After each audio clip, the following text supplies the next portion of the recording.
रात के 8 बजे हस्बे मामूल मैं और आसिफ अपने अपने काम में मसरूफ थे कि मेरे फ़ोन पर किसी का मैसेज आया। आसिफ ने घूर कर यूं देखा जैसे उसे मुझ पर शक हो।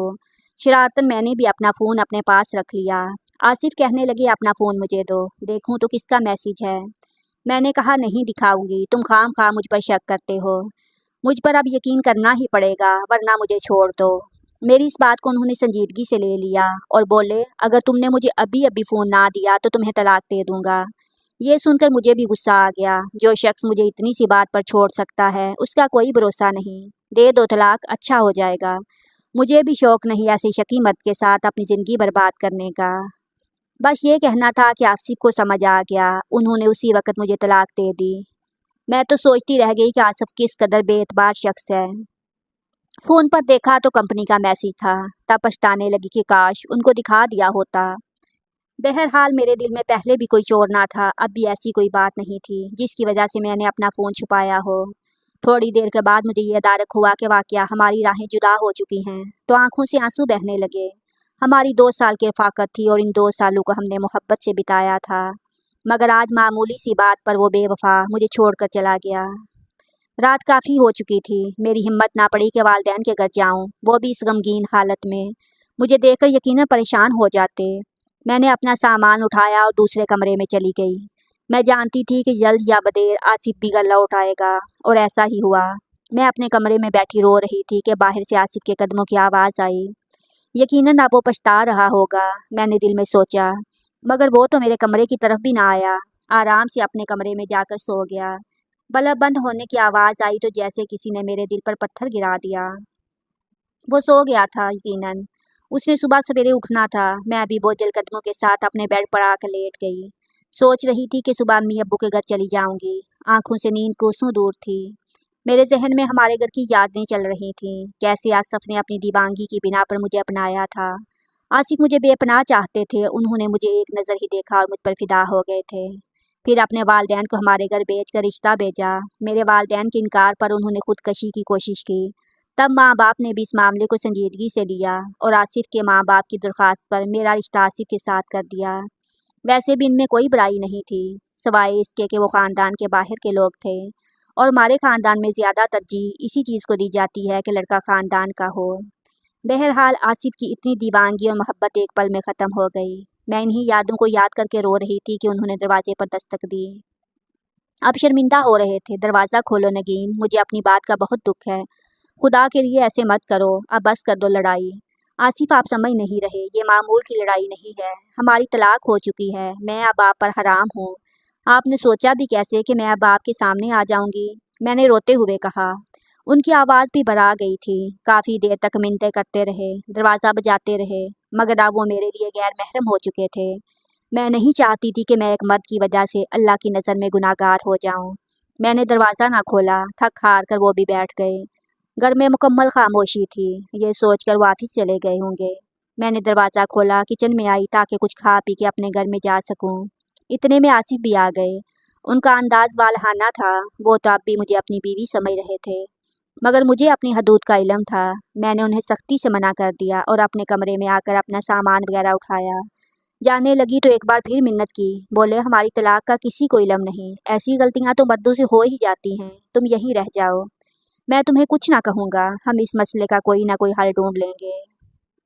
मगर मैंने गवारा न किया कि एक गैर मर्द के साथ एक ही छत के तले रहूं। सुबह अपना सामान लेकर माँ बाप के घर आ गई। अम्मा अब्बा की पहले परेशानियां हजार थीं, ये कुछ इस अंदाज से मिले कि मैं अपनी तलाक का बता ना सकी। अम्मी ने पूछा तो मैंने कहा कि आसिफ कुछ दिनों के लिए शहर से बाहर गए हैं। मैं अकेली थी इसलिए कुछ दिन के लिए इधर आ गई। अम्मी अब्बू को तो मैंने मुतमईन कर दिया था, मगर मेरा दिल खुद बेचैन था। मैं जानती थी कि मैं आसिफ के बिना एक पल नहीं रह सकती। मेके में रो रो कर मेरी आंखें लाल हो चुकी थीं, मगर अभी तक किसी को अपना गम ना बताया था।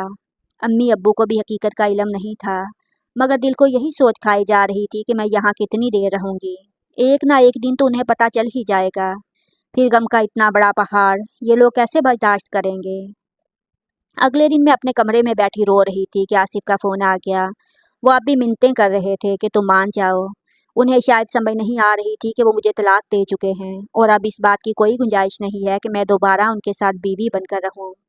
आसिफ के मजबूर करने पर भी मैं ना मानी तो उन्होंने अनोखी बात कही, अब तुम अगर 1 हफ्ते के अंदर घर वापस आई तो मैं किसी और औरत से शादी कर लूँगा। ये बात सुनकर मैं तड़प कर रह गई, मगर अब हमारा रिश्ता ही क्या रह गया था कि मैं किसी किस्म का हक जताती।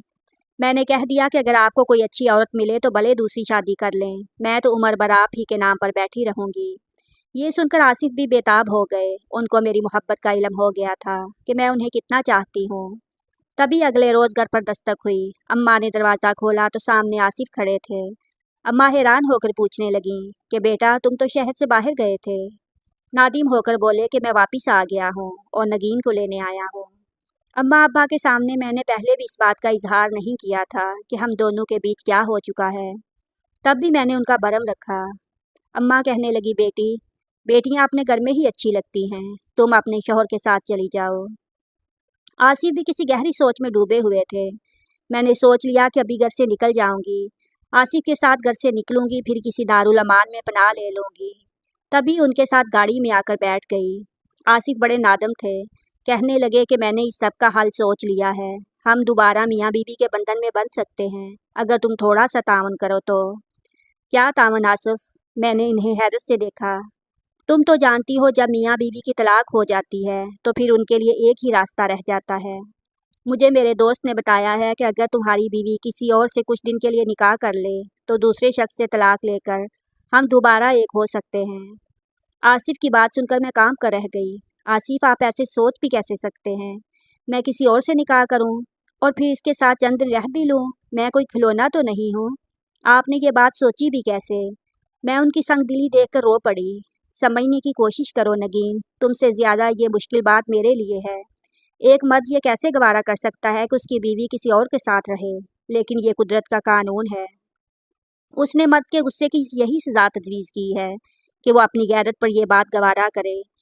मुझसे भी गलती हो गई, काश इस बात का अंदाज़ा पहले होता तो मैं इस दिन ये हरकत ना करता। तुम तो जानती हो मैं तुमसे कितनी मोहब्बत करता हूँ, ज़रा सा शकी मिजाज हूँ, तुम बर्दाश्त कर लेती तो क्या हो जाता, आज हम इस मुश्किल में तो ना फंसते। आसिफ अपनी गलती का इल्ज़ाम मुझे दे रहे थे। बहरहाल गाड़ी का सफ़र ख़त्म हो गया। आसिफ ने गाड़ी रोकी, मुझे घर के अंदर चलने का कहा। मैंने कहा मैं घर में नहीं जाऊंगी, मुझे किसी दारुल अमान में ड्रॉप कर दें। तब उन्होंने एक और कहानी सुना डाली। बोले मेरे ऑफिस में एक लड़का है, गरीब और यतीम है, उसे कोई भी कंपनी में नौकरी देने को तैयार नहीं था। मैंने इस लड़के को ना सिर्फ नौकरी दी बल्कि उसे काम भी सिखाया। वो यतीम है, मुझे अपना बड़ा मानता है, वो लड़का बहुत भरोसे वाला है। आसिफ की सारी बात मेरी समझ में आ रही थी। वो तुम्हें वक़्त पर तलाक दे देगा, मैं जानता हूँ इससे।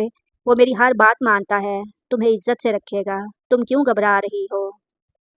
चंद दिन की तो बात है, इसके बाद सब कुछ पहले जैसा हो जाएगा। आसिफ मुसलसल इसरार कर रहे थे। उनके 17 साला मुलाजिम से निकाह कर लो और फिर हम दोबारा इसी रिश्ते में बन जाएं, जबकि मैं इस सब पर राज़ी ना थी। तब आसिफ ने मुझे धमकी दी कि अगर मैंने ऐसा ना किया तो वो अपनी जान दे देंगे और ज़िंदगी भर मैं तड़पती रोती रहूँगी।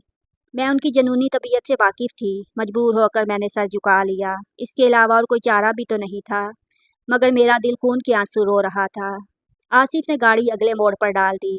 वो अपने ऑफिस की तरफ जा रहे थे। आधे घंटे में हम उनके ऑफिस पहुंच गए। उन्होंने फ़ोन करके उस लड़के को अपने ऑफिस से बुला लिया। 15 मिनट बाद एक दुबला पतला सा नौजवान बैरूनी कमरे से अंदर दाखिल हुआ। इस लड़के को देखकर ही मैं समझ गई और मेरी समझ में आ गया कि ये कितना काबिल भरोसा है। उसके चेहरे के तासरात और इसके मुझे देखने का अंदाज बता रहा था कि ये लड़का इतना भी मासूम और ताबेदार नहीं है जितना कि मेरे शौहर को लगता है। वो हमेशा लोगों पर भरोसा करते आए थे, मगर लोग उन्हें ऐन वक़्त पर धोखा दे देते थे। मैं जानती थी कि ये लड़का भी काबिल भरोसा नहीं है, और फिर मुझे इस बात का अंदाज़ा तब भी हुआ जब आसिफ की बात समझाने पर लड़के की आंखों में अचानक एक अजीब सी चमक आ गई। उसके लिए तो ये एक सुनहरी मौका था कि वो अपनी हर बात मनवा सके।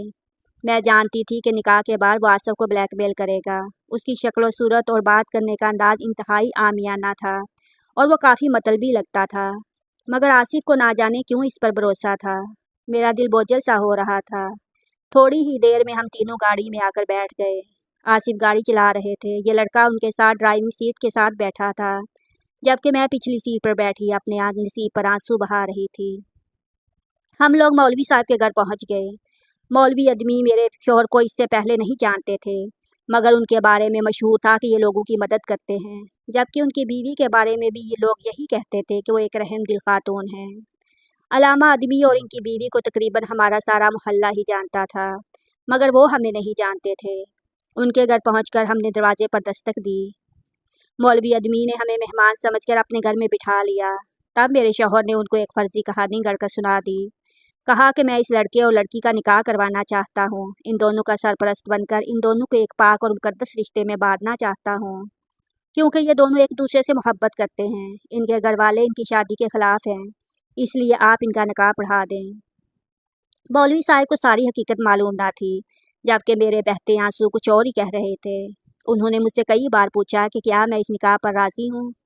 मैंने उनको हामी भर ली। अपने शौहर की बातों के खौफ से मैंने भी रजामंदी जाहिर कर दी, मगर मुझे ये सब ठीक नहीं लग रहा था। तब अंदर से मौलवी साहब की बीवी आ गई। बोली, लड़की को मेरे पास भेज दें। अलामा साहब ने मुझे अपनी बेगम के पास भेज दिया। मैं उनके सीने से लगकर फूट फूट कर रो दी। मुझसे रहा नहीं गया, मैंने अपनी सारी कहानी उनसे कह दी। मेरी बात सुनकर वो कानों को हाथ लगाने लगी। बेटी, तुम और तुम्हारा शौहर किस जहां में रहते हो? तुम लोग मुसलमान भी हो या बस कलमा पड़ा है? इस्लाम की तालीमात के बारे में इंसान को खुद इल्म होना चाहिए, ना कि हर अहरे गहरे से पूछ ले। अपने शौहर को समझाओ कि पहली शादी की इद्दत पूरी किए बिना औरत दूसरा निकाह नहीं कर सकती। क्या उसे इतनी सी भी बात नहीं मालूम? और फिर ये तो अल्लाह ताला का हुक्म है, क्योंकि मियाँ बीवी तलाक के 3 महीने में आपस में 2 बार रुजू कर लेते हैं तो तलाक नहीं होती। क्या तुम अपने शौहर को ये बात नहीं बताई? मैंने नफ़ी में सर हिला दिया। सच तो ये है कि मैंने कभी दीन के बारे में मालूमात लेने की कोशिश ही नहीं की, और आसिफ के दीनी मामलात तो मुझसे भी कमज़ोर थे। अलबत्ता मुझे मोटी मोटी चीज़ों का इल्म था जिन पर मैं अमल भी करती थी। इसी दौरान मेरी तबीयत ख़राब हुई। मौलवी साहब की बीवी ने पहचान लिया कि मैं उम्मीद से हूँ। उनके चेहरे पर खुशी के रंग खिल गए। लो भाई, तुम्हारी तो तलाक ही नहीं हुई, तुम तो उम्मीद से हो। उनकी बात सुनकर मैं भी हैरान हो गई, क्योंकि इसके बारे में मैं खुद भी नहीं जानती थी। तब उन्होंने तस्दीक के लिए मोहल्ले से दाई को बुलाया। उसने भी ये बात बता दी कि मैं पेट से हूँ। ये बात सुनते ही मौलवी साहब की बीवी खुश होकर उठी, बाहर का दरवाज़ा खोला और बाहर जाकर अपने शौहर को सारी बात बता दी। मौलवी आदमी ये सुनते ही गुस्से में आ गए। उन्होंने मेरे शौहर को अच्छी खासी सुना दी और बोले, दीन के मामलात का अगर इल्म ना हो तो कम अज़ कम इंसान को झूठ नहीं बोलना चाहिए। तुम अगर अपनी बीवी का हलाला करवाने जा ही रहे थे तो कम अज़ कम मुझे आगाह कर देते, भला अपने वकील से भी कोई बात छुपाई जाती है। मौलवी साहब की बात दुरुस्त थी। मेरे शौहर आसिफ अपनी शर्मिंदगी से बचने के लिए मुझे कुर्बानी का बकरा बना रहे थे।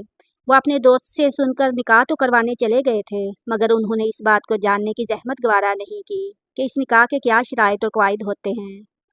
खैर, जब आसिफ को पता चला कि वो बाप बनने वाले हैं तो उनकी खुशी की इंतहा ना रही। मौलवी साहब और इनकी बीवी की दुआएं लेते हम लोग घर आ गए। हमारी नज़र में तो हमारा मसला हल हो चुका था। मैं और आसिफ एक दूसरे की ज़िंदगी में दोबारा शामिल हो गए थे, मगर हम सोच भी नहीं सकते थे कि जो गलती हमने उस लड़के पर भरोसा करके कर दी है, उसका खमियाजा भुगतना भी बाकी था। वो लड़का जो शक्ल से शरीफ और मासूम नज़र आ रहा था, उसने हमारे घर जाने के बाद अपनी बेइज्जती और तौहीन ख्याल करते हुए पूरे ऑफिस में ये बात फैला दी कि आसिफ और नगीन के माबैन तलाक हो चुकी है, और ये भी कि हम लोग उसे हलाला के लिए आमादा कर रहे थे। बच्चे की खुशी में आसिफ मुझे मेके लेकर गए थे। वहाँ जाकर हमें 1-2 दिन लग गए। 2 दिन बाद जब आसिफ अपने ऑफिस गए तो लोगों की ज़बान पर एक ही बात थी कि उन्होंने नगीन को तलाक दे दी है। तब आसिफ को बड़ी हैरत हुई कि ये बात सबको कैसे मालूम हुई। फिर उस लड़के के नौकरी छोड़ने की खबर ने उन पर यह बात वाज़ेह कर दी कि उसी आस्तीन के सांप ने उनको डसा है और ऑफिस में उनके बारे में गलत अफवाहें भी फैलाई हैं। अब लोग हमारे बारे में बातें करने लगे कि हम दोनों के माबैन तलाक हो चुकी है, मगर हम फिर भी साथ रह रहे हैं। हालांकि ऐसी कोई बात नहीं थी। मौलवी साहब हमारे तमाम मामलात के गवाह थे। फिर मैं भी उम्मीद से थी, मगर आसिफ सबसे ज़्यादा बारोब शख्सियत थे। उन्होंने जल्दी मामलात पर काबू पा लिया, मगर पहुँचते पहुँचते ये खबर मेरे मेके तक पहुँची तो एक तूफ़ान बर्पा हो गया। अम्मा अब्बा भी हम पर शक कर रहे थे, क्योंकि इस दिन मेरी हालत देखकर वो बार बार सवाल कर रहे थे कि मुझे क्या हुआ है। तब मैंने उन्हें बताया ना था। तब मैंने अम्मी अबू को एतमाद में लेकर सारी बात बता दी और कहा कि हमारे माबैन जो भी मामलात हुए थे वो खुशउस्लूबी से तय पा गए हैं।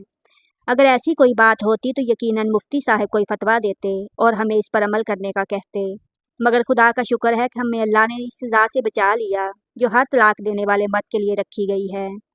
इस बात को गुजरे अब 5 साल हो गए हैं। हम एक बेटे और एक बेटी के वालिदैन बन चुके हैं, मगर आसिफ अब भी अपनी गलती पर नादिम है। कहते हैं अगर तुम मुझसे दूर चली जाती तो मैं अपनी ज़िंदगी में दोबारा जी ना पाता। खुदा का जितना शुक्र अदा करूं कम है कि मैं तुम्हारी मोहब्बत का हकदार अब भी हूँ और तमाम उम्र रहूँगा।